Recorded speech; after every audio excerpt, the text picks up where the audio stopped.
আসসালামু আলাইকুম। আপনারা যারা ডাচ বাংলা ব্যাংকে অ্যাকাউন্ট খুলেছেন তারা কিন্তু নেক্সাস পে অ্যাপের মাধ্যমে কিন্তু আপনারা ডাচ বাংলা ব্যাংকের সব কিছু কিন্তু এখান থেকে নিয়ন্ত্রণ করতে পারেন, অর্থাৎ ব্যাংক ট্রান্সফার করতে পারেন অন্য ব্যাংকে, আবার ব্যালেন্সও কিন্তু দেখতে পারেন। সেক্ষেত্রে আমাদের কিন্তু কার্ড অ্যাড করা লাগে।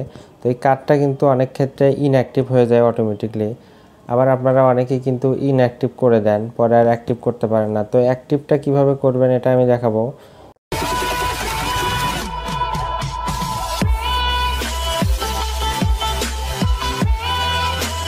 তো এই জন্য আপনারা কী করবেন, আপনারা আপনাদের নেক্সাস পে যে অ্যাপসটা আছে ওটাতে লগ ইন করে নেবেন। দেখেন এখানে কিন্তু আমার কোনো কার্ড অ্যাক্টিভ নাই। এটা কিন্তু আমি নেক্সাস পেতে আমার কার্ড অ্যাড ছিল, আমি কিন্তু এটা ইনঅ্যাক্টিভ করে দিয়েছি। এখন আপনাদের দেখানোর জন্য আবার অ্যাক্টিভ করে দিব।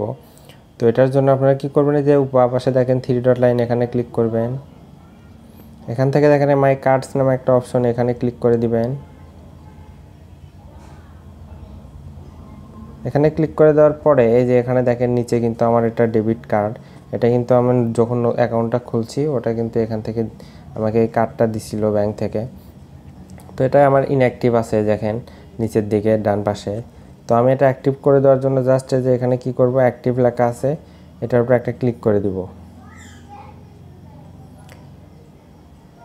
এটার উপরে ক্লিক করে দেওয়ার পরে এখানে আপনারা যেটা করবেন, এই যে নেক্সটে ক্লিক করে দিবেন। উপরেরটাই সিলেক্ট থাকবে, অর্থাৎ নেক্সাস ডেবিট কার্ড, এটা সিলেক্ট রেখে আপনারা কী করবেন, নেক্সটে ক্লিক করে দিবেন।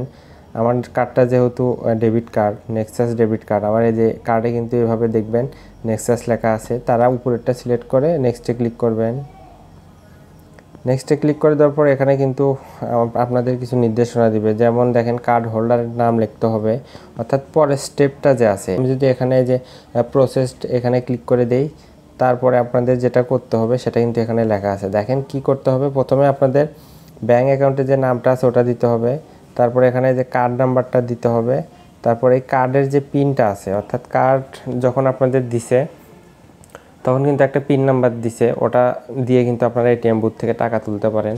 ওই পিনটা এখানে দিতে হবে। তারপর ওটিপি আপনাদের ফোন যে আছে, অর্থাৎ ব্যাংকে যে ফোন নাম্বারটা দিছেন ওই নাম্বারে একটা ওটিপি যাবে, ওটা বসাতে হবে। তো দেখেন আমি যে এখানে ক্লিক করে দিলাম।